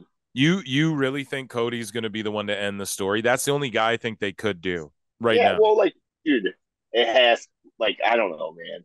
They definitely can't do another Cody losing. It can't be The Rock, though. It can't be The Rock. If Rock comes back, he has to job for Roman, right? You agree with that? Yeah, I don't think it will be The Rock yet. I don't know, man. The Rock's too busy fucking trying to fucking backpedal his fucking career. No, I think he shows up to win good favor back with people again. I think he shows up for Mania 40 and Roman beats him. Yeah. Right. You are completely right. You know, if he did want to get like instantly back over, he would just wrestle for a couple months. But, you know, I don't see that happen. We fucked this up hard, Doug. We have to get back to fucking this Hobbs and Tony and fucking QT promo. We're over here. Oh, right. Sorry. So there was a Hobbs and QT promo and all that. Wow. So, yeah, again, we're just talking about WWE. Hobbs is he just needs to get away from QT. I don't like this QTV shit. We've talked about it enough. We've seen enough of QTV and all that. What are your thoughts on this? This was awful. Yeah. Okay. So then we. Sorry, go ahead. Tony didn't even do anything. Tony was just hanging out. You know what I'm saying? Yeah. It was like when Renee went to go interview Jericho. She was just hanging the fuck out. Just standing there. Like, do we need these interviewers? You know? Standing there looking. Why can't fucking just Officer Barbrady be the guy that fucking does that? Because he's a fucking. That guy has such. Dude. When that guy comes up on screen, this is my body. The listeners can't see, but they'll just act like it's the same. Hey, audibly, it's the exact same thing. When he comes on screen, this is me.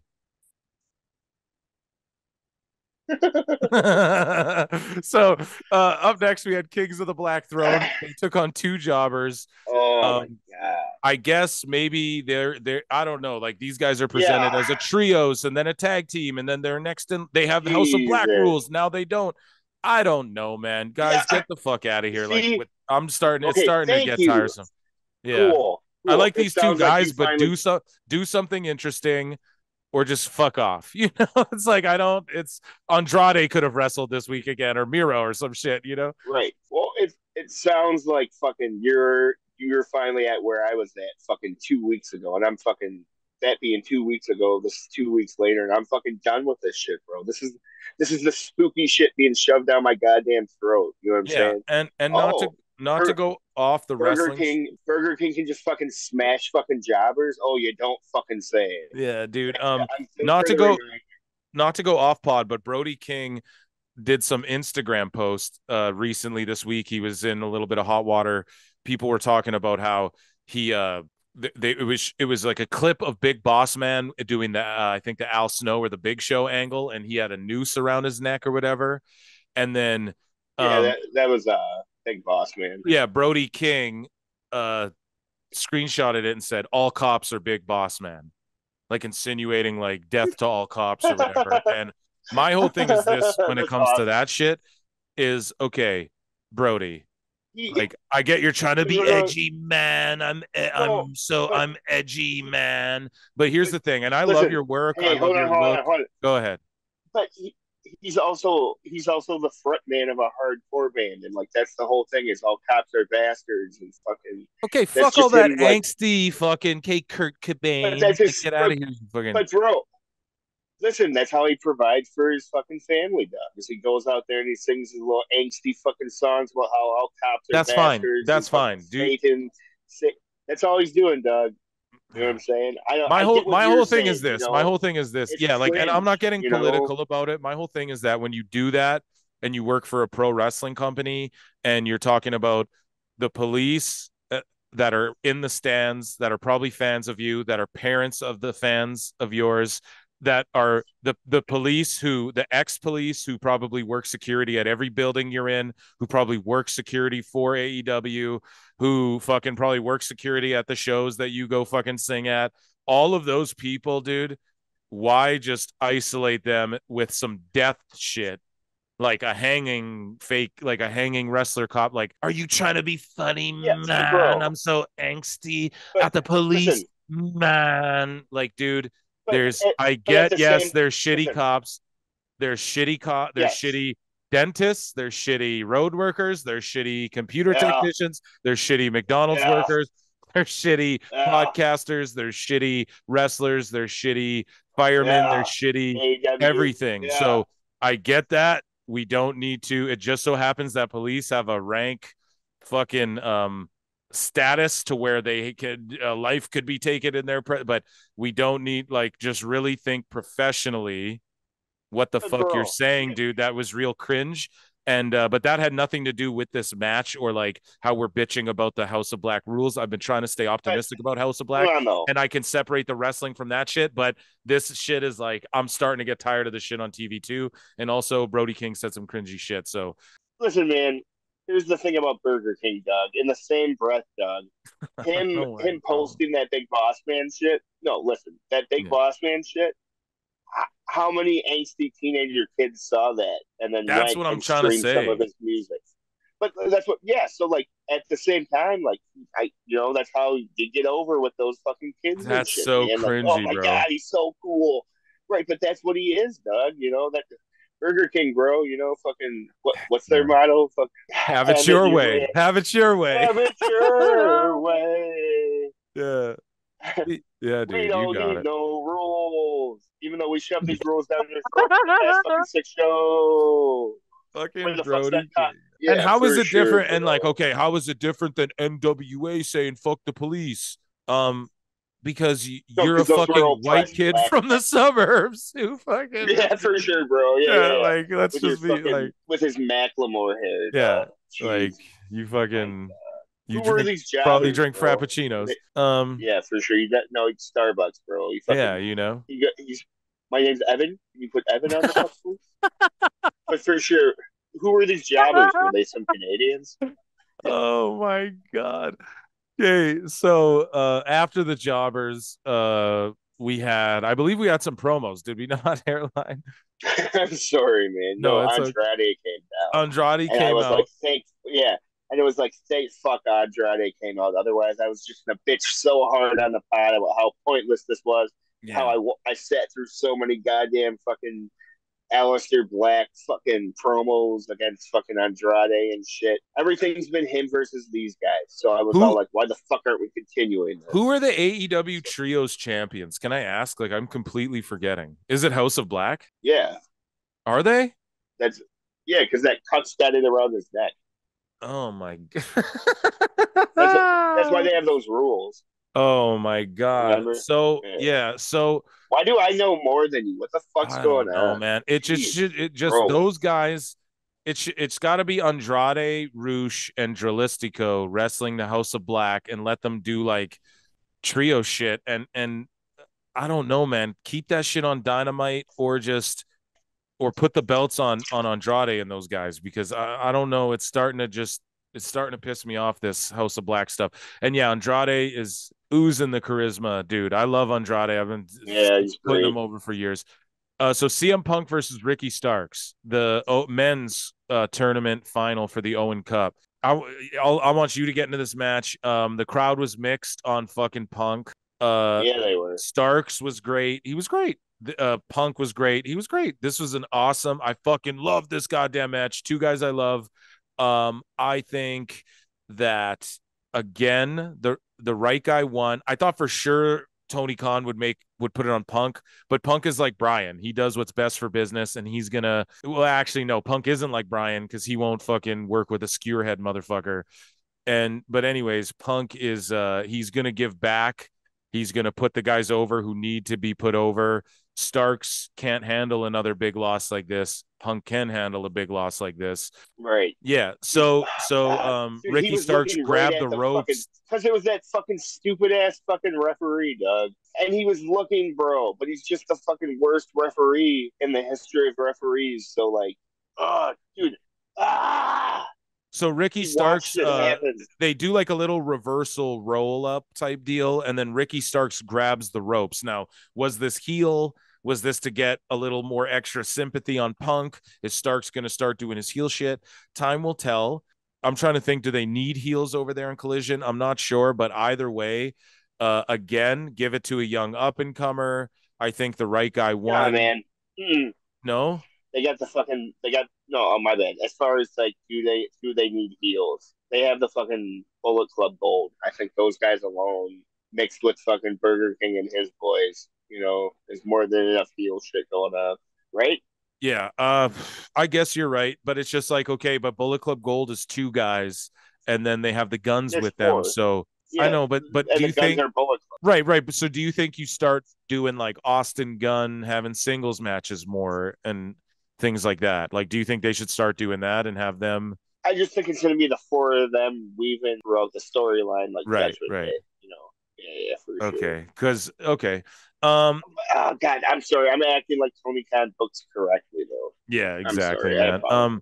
But either way, though, like I think no, I think it's okay for I don't know why Starks grabbed the rope. I thought Punk would have grabbed the rope if anything, because I could see them kind of positioning for it, and I thought Punk would grab the rope if anything. But either Would way, you? this was a good I match. don't And know. what were you gonna ask me? Sorry. Does it make Punk still look a little more credible? Like, he only beat me because he cheated. I don't. Yeah, Is he protecting himself in that sense, or I don't think it was because his you were call. saying? I think they always knew that Word. Starks was going to win, and I think that there's something bigger planned with this. Like maybe we see Starks team up with Joe or something. Like Starks and Hobbs weren't they homies in FTW or something? Maybe Starks and Hobbs link. I just want Hobbs away from QT so bad. That's just all that's lingering in my mind. QT is the worst, bro. They Like, also did buried you say the it off pod where you were all like, "Who the fuck did QT fucking? What did uh he do to get so fucking over?" no, I think I said that on pod, but Okay, word. My bad. I Edit that think out. so Jushin Thunder Liger they comes out and they completely buried like the pop they could have What got the for fuck is him. this? They completely What is buried like this? having him on TV. Like why is he just on TV for this? Like why didn't he come out as What like does he have a to do with Owen Hart? well, he wrestled him in Japan. I think Liger beat Owen Hart for the junior heavyweight title. A lot of people wrestled fucking Right. Liger in And Japan. I think he wrestled Stampede Wrestling, and I think he just had a tremendous respect for Owen, and he flew to Calgary to do this, bro, and got in his full Didn't fucking we all? attire. He got in his gear, bro, to do this. So why didn't they have a Liger retirement match? Why didn't they have Liger fucking Oh, sit at I the know what we'll do. sit We'll next to the fly a Liger. trophy or Oh no, we know whose idea this was. Tony, you know, it'd be really cool for this year's. I don't know. I think it was just weird. Like, why just have Liger come out and then like Starks kind of blows him off? Okay, he's a heel now. Does this mean like there's a bigger baby face coming to Collision? I just don't know. It's hard to tell at this point, but it could happen. That was Collision. So overall, I really like this show. I really like the winners of the tournaments. The Kings of the Black Throne shit, get that the fuck off the TV. And FTR, man, stealing the goddamn show. What were your thoughts overall on this Collision? And then we can get into Battle of the Belts, which was basically just Collision Part 2. It just aired right after, and it was from the same venue and everything. I don't know, man. Basically, the FTR match was the only thing that was like super, super over with me. Like it's cool to see Starks get his comeuppance, but like, I'm sorry, it doesn't matter because we know he's just gonna get buried down because fucking he's friends with Cody Rhodes, and none of this matters. It's just gonna be all undone. But I think he's away from, like, dude. My honest opinion is he's away from. Look at Jericho. Jericho was on episode 2, Doug. So like, they're lurking. They're watching. Right, but I think it's being contained, man. And I think that the reason Starks has been presented so well since Collision started is because Punk went, okay, it's Bullet Club Gold in the guns. We need a fourth. Ricky, you're coming with us because, like, you haven't been pushed properly, and they're clearly burying you because of Cody. Yeah. And so, yeah, you come over to Collision. So then you have Danielson and Punk doing most of the creative, and Punk's like, yeah, let's put Ricky over. Let's get him he'll pin me, dude. And I hope you're right, bro. Yeah, I'll feud with him down the line. I'll get mine back over Ricky later, and he's still in the annals of history as the tournament champion, And then we can get a trilogy out of it down the line when I'm champ again, type shit, Do you think they need a new like world title for Collision, or do you think that's cringe? Just keep it how it is and I don't. Yeah, belts don't really seem to fucking matter, bro. Like everyone's got a belt in AEW. This fucking belt, yeah. When's the I don't, like you said, you were all like Claudio's the Ring of Honor champion. Like I had no idea. Yeah, yeah. I've never seen him. Just an afterthought.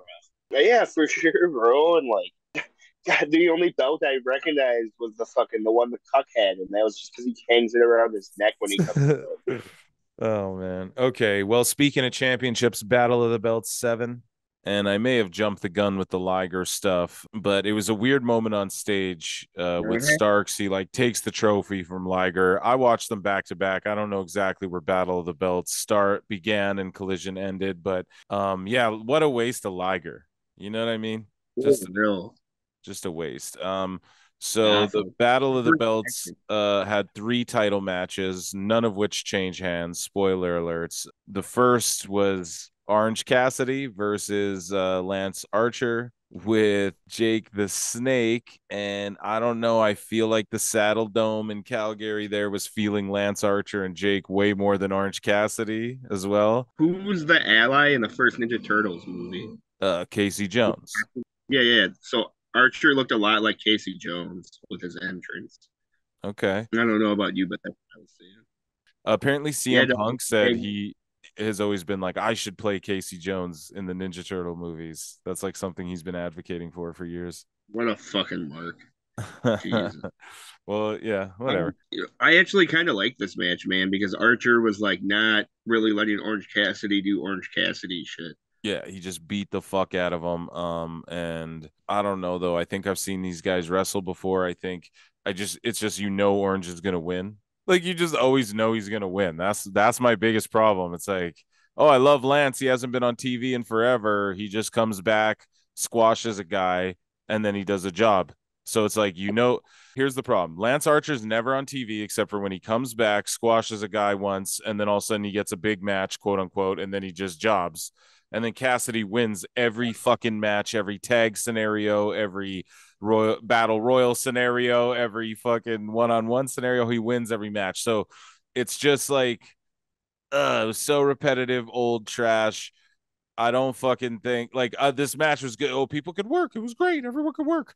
But again, here's my biggest thing. Lance should be the one on a 29 title defense. You know what I mean? It's I don't know. And he, again, an international superstar, Lance Archer, like again, Orange is really known for being in the indies in America, and not saying the international belt has to be on an international star. I've reiterated that so many times on the podcast. But what I'm saying is at the end, they did Cassidy's, oh, my hand's broken and it hurts. And like, it's like, okay, he doesn't really sell the hand until after the match, though, kind of.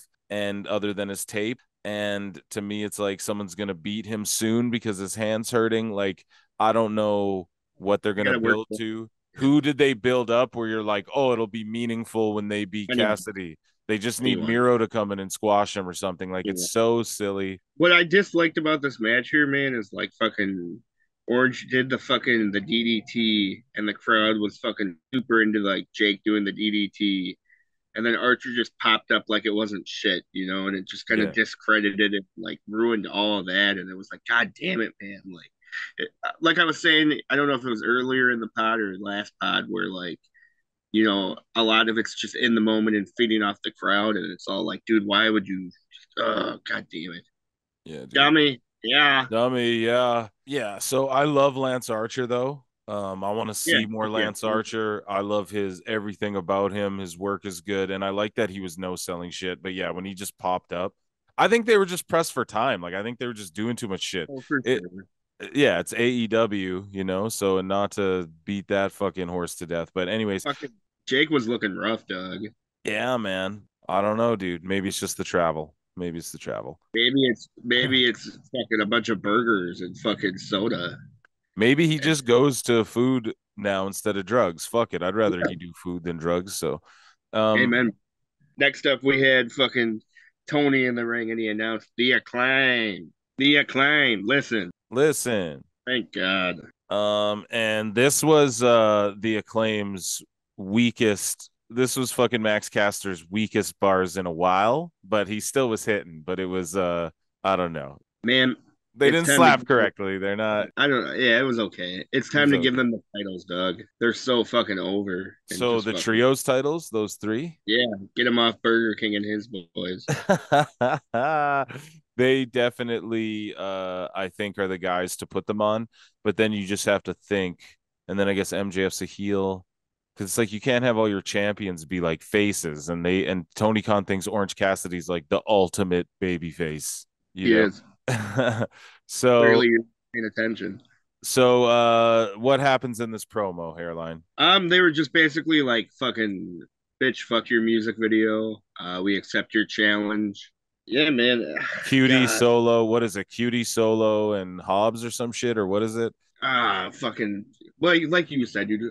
Why is QT so over with management? I don't know. And I just watched TripleMania as well. And God damn it. That fucking ambulance match, bro, that he had with Penta and shit, it was crazy. Like, I don't know. It's crazy. He like demasked Penta almost and shit. Like, he's got nudes of somebody. He's got some dirt on some motherfucker somewhere that he's got to be the plug or some shit, though. Yeah, like for real. Like why? Because you know what I'm saying. QT's fucking trash, Doug. Like it's all great that he was contributing to Cody's school and all that and yada yada yada, but him himself as a wrestler is fucking trash. Like, dude, I don't know, man. Like, fucking take that role. Like, he should just train ninjas. You know what I'm saying? He doesn't have to fucking be all up in the can. He's so like WWE reject to me, you know, like that's just what he exudes to me. But like, I don't mean in this shit way. I love you would hang out with your boy Ryback. I don't like hate him like, oh, he can't wrestle and he's shitty. Like, I don't mind the gimmick. It's just shitty. Like, I don't mind like his shitty I'm a piece of shit gimmick. But like, like especially with TripleMania, I guess he was like stalking Penta's kids and shit like this, dude. So I didn't know it was that crazy. But just the whole QTV and like the guys they've stuck him with, where I'm like, no, get him away from Hobbs, man. Get him away from these certain guys, you know, unless he's just gonna job to these dudes, like whatever. So either way, yeah, the Acclaimed and that Harley Cameron or whatever, she's I don't know, she's like a diva, I guess. So I'm into that. Toni Storm versus Taya Valkyrie for the women's title. Okay, so this match though, Toni Storm versus Taya Valkyrie, it got cut off midway. Yeah, no, Toni Storm won. They told you to watch. They went fucking get the app, the fucking TNT app, and you can watch the whole event after this is over. I'm sorry, I'm not trying to like shit on your boys, but I cannot dude, the one commentator just yells the whole time. So, well, again, wasn't it Ian Riccaboni? I don't think it was Kevin Kelly. I wish it was Kevin Kelly. Yeah, me too. It wasn't the premier lineup. It wasn't the A squad. You know what I mean? I'm just saying, like, is it just like Tony don't want to fly him out, or like is he like, I don't know, where does he record his New Japan commentary? I don't know, but he probably just couldn't make it for live attendance, and Tony gives people days off. And not only that, he has a bunch of commentators on staff that are doing nothing who should be on TV. And not only that, he maybe he has like a felony and he can't get into Canada. They don't let people into Canada. So as Hairline was saying, if you weren't in live attendance, Toni Storm won. If you were at home or whatever, the satellite feed cut out and they told you to get the app and to watch the rest of the match. Yeah, she retained the title. This is just Tony Khan like, oh, we're gonna book Taya Valkyrie in Calgary because she's Canadian. It'll be great. Like, you know, they just build her up for like a week, then she loses, and then it's like, what does she do next? They just build her up to lose. There's no like story. Reaction, bro. What? She had a reaction. She got a great reaction on the crowd. Oh, I know. Man. Yeah, she does, man. She does, absolutely, right? But it's like WWE went to Cleveland and they didn't have Johnny Gargano on the show because they had Logan Paul on the show, you know? That's completely trash. Oh, what a fucking drop in the ball. How the ball was dropped that day heavily. I need to talk to Vince. Vince. Luchasaurus versus Shawn Spears for the TNT title was up next. Before that was the Martha Hart. Dude, are you embarrassed on the behalf of Canada over Martha Hart? Doug, that was oh god, I think top like 10 worst wrestling moments. That being number 10. I was feel like this as a Canadian. Oh man, she was the whitest of the whites. How do I explain this? Like, okay, run us through the fucking segment. All right, so Tony was out there and he was all like, and he's wearing a cowboy hat, like he's Woody from fucking Toy Story. Sorry, go ahead. Yeah, fuck yeah, man. Yeah. Like Woody. So here comes fucking Willow and Ricky. Fucking Willow almost walks into Ricky. Jesus, it was fucking atrocious. And then fucking next up, Tony was all like, here comes Tony and Martha. And then here comes Tony and Martha out. Yeah, I love how you're all like, I want to hear him tell us how this happened. Yeah. It's just funny. So Tony Khan is literally looking like the Woody from Toy Story, like with this fucking hat on, same shape of a head and everything. Who's the female in Toy Story 2? I can't remember. Yeah, so it's Jesse and Woody. And fucking Jesse's doing the most embarrassing fucking dance ever. The whitest of the whites. Yeah. So what the fuck? What do you call that dance? I guess you should be asking me because I'm Canadian here, but I've never seen what in the white woman wonder was that shit. You know what I mean? I have no idea. I was cringing. I was like douche chill cringing out of my skin. And then this feels very Ultimate Warrior wife. What's her name? Yeah. Martha Warrior. This is worse, bro. Because it's like Batman versus Superman, where their fucking mothers are both named Martha. Martha. I never saw the Ultimate Warrior's wife dance like that. Like, how comfortable was she with? No, it's just their speeches, man. They feel so like. Are these people even human? Human, bro. What was that, bro? And I don't know. So, my God. Yeah, you know, Ricky was just like, this is the whitest shit. Yeah, dude. She kept going, but she would try to make a point, and then she would go, but into another point, and it was just like, God damn, it was a point into a point into another point. I'm just listen. This is what I'm happy for. I'm happy that Owen Hart is getting recognized and is on TV and people are chanting his name in a building and they're doing something in his honor. Something, you know. I'm just like, why, dude? I don't know, man. It doesn't make sense. I know, dude. It's their way to have a tournament every year because Tony can't think of other ways to have tournaments, even though he's just fucking throws tournaments at us like fucking once a month. Every other but It's Yeah, so we're like doing tag show. It's gonna be I'm just blind tag. happy. Listen, all the Tag. matches were good in the tournament for the most part, and I'm just this tournament really means nothing, but it's just like let's celebrate Owen Hart time, And they and got a I'm belt. down with that. They got belts. God, no, we don't need more belts. I don't want people getting belts though. Yeah, give them a fucking trophy, dude. They need to do a World Cup of wrestling once every 4 years or once every 2 years, like the Olympics. Have the World Cup, and then you fucking that's like you make it this huge thing, and you only do it once every 2 years, and you give the winner a cup and all the shit. That's what the fuck they need to be doing. If anyone, if you're not doing King of the Ring, WWE can do King of the Ring, right? Yeah. They should do King of the Ring every 2 years, and then World Cup every 2 years or something like that. Like the Olympics and the Winter Olympics, like space it out, and it's every 4 years or something. I don't know. Someone pay me for this idea, and that's how you. I don't know, dude. It just see, and then you do like a tour. If you have the money, then you go tour these places and shit like that. I don't know. It's just I don't get this tournament. Like, what is the point of it? Just honoring Owen? Okay, it'd be super dope if like there was some way where at the end they're like, oh, and the winner wins this much for Owen Foundation or some type of shit. I don't know, dude. Like, think of some way to just make it mean more, but other than just celebrate Owen in the Saddle Dome. But I'm okay with it because I'm Canadian. Nope. The best you're getting, bro, is fucking Martha Hart getting down like the whitest of whites in her cowboy hat, followed by a fucking Ultimate Warrior wife's like speech. Yes. So up next, we did have the TNT title match. Luchasaurus.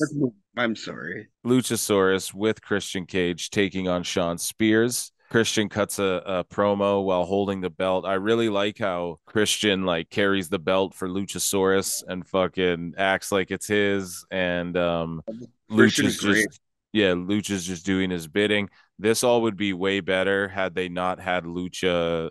I bring it up every time, because I'm following the story and I'm just still like, can we address why he turned on fucking Christian already and like fucking team back up with Jungle Boy and then team back up with Christian? Like, can we just address this already? It makes no fucking sense. It's like a glaring big hole in a story that you're following for months and you're going, what the fuck? So, but I do like what's going on here, and I like how fucking Luchasaurus is like Kane. He's all red and black and shit, and he fucking takes on Shawn Spears, and Spears does a job in like a whatever match. And again, it's just like, oh, we're going to Canada. Shawn Spears come back to TV, win one match against a jobber on Rampage, and then you'll be on. So it'll be great. And then he just comes back, wins one match, and then he fucking just loses a match. And then he just does this with Lance Archer. He does this with Spears.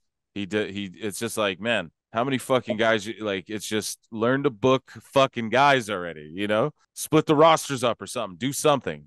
God damn it. But yeah, what were your thoughts on this match? I don't know, man. I didn't really like that Christian was like fleeing from Spears, but I get like it was just supposed to be a distraction for Luchasaurus to get the upper hand. But like just in my head, like that, just like what I'm saying. Like I don't think Christian would flee from him, No. So no. But outside of that, I don't know, man. I kind of Luchasaurus fucking his northern fucking lariat. That was a sick win. Yeah, dude. And I like how he's just like, obviously Christian, everyone's telling him like, no, you're going to wrestle like a big fucking monster. That's way better than what he was doing before. Spin kicks and moonsaults and all the babyface shit. I wrote in my notes here, man, Nick Abani is no different than fucking Excalibur. I just want you to know. Oh, man, you're just fucking, no, all you're trying to do, right, is you're trying to defend your Excalibur love.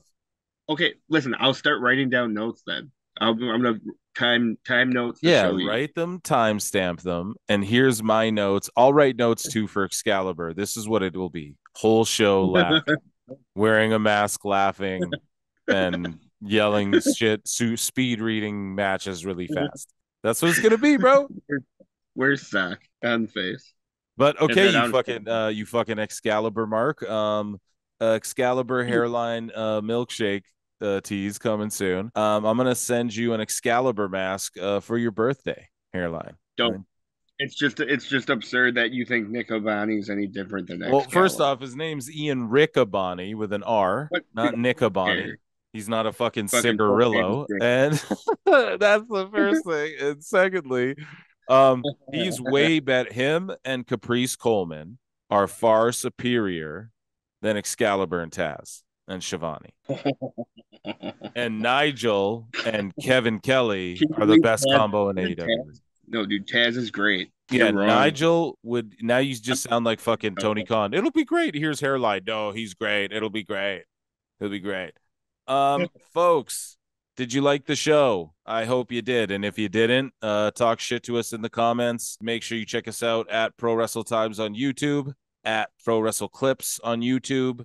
Man, we're trying to get to that 500 by the end of the summer, and it's like pretty much we're gonna get there. This was an AEW-rific fucking episode. This sucked. And we're gonna get into more WWE shit. We want to do Dave Meltzer star ratings. Patreon's gonna have a bunch of more shit up there coming soon that myself and Hairline are doing.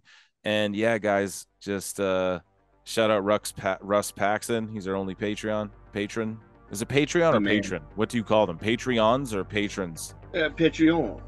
Patreon. Either way. I'm French. I'm yeah, I always do it like that. Yep. But this is another edition of PWT podcast, folks. Phil, he's Hairline. Whoa! Thank you, guys. Stranger Things out. Top out. Caliber sucks.